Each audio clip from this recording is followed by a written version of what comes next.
Hello friends, this past September, AuraHDR Camera 10 was released, the app's second major update of 2025 and the third in the past year. It comes packed with another set of new features designed to expand the app's utility and help you capture even better photos with your iPhone. So let's go through them one by one. The first feature is a new zoom preview magnification. When shooting close-ups with a very narrow depth of field, nailing focus on the nearest detail is critical, especially for focus stacking or bracketing. The problem is, it can be tough to judge sharpness on the small iPhone screen. With AuraHDR 10, you can now use a new zoom preview tool to more accurately judge focus, making it much easier to avoid misfocusing. To use it, tap the zoom preview button, and this brings up the magnifier widget that scales your selected area by 3 times, making it much easier to judge focus. No more misfocusing. To switch focus areas, just tap another part of the image. This works both in focus bracketing and focus stacking modes, and it's an indispensable feature for ensuring your images are tack-sharp. The next new feature is manual focus. While the iPhone's autofocus works well in most cases, it can also struggle in certain situations, like when subjects have low contrast edges or when shooting in low light. There are also creative reasons why you may want to take control of the focus point yourself. With AuraHDR 10, you can now do that using the new manual focus slider.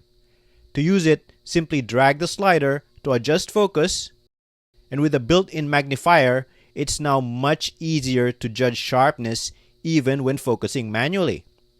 The focus area is looking good. Let's take the shot.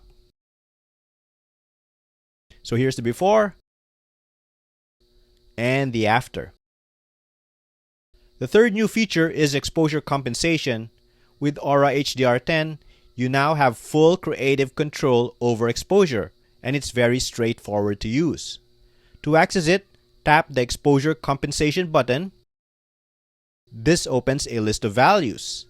Selecting a negative value will underexpose the shot, while selecting a positive value will overexpose it. When exposure compensation is active, a yellow ring appears around the button as a reminder. To return to the default exposure, simply tap the first entry in the list. The fourth new feature is image stacking frames.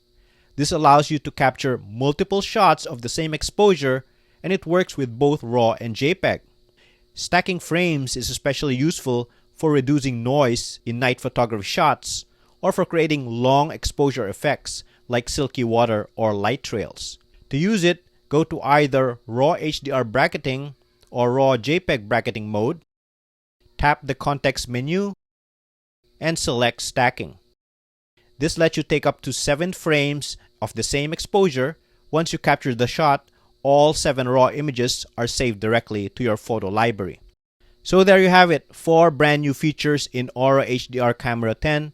All these updates make it possible to capture photos that look like they were taken on professional gear right from your iPhone. And this is just the start. We've got a whole series of tutorials in the works where I'll be showing you step by step how to get the most out of each of these features. So make sure you're subscribed, and make sure to get AuraHDR Camera on the App Store, the best app for computational photography. With every purchase, you help support the channel. Thanks for watching. I'll see you in the next video.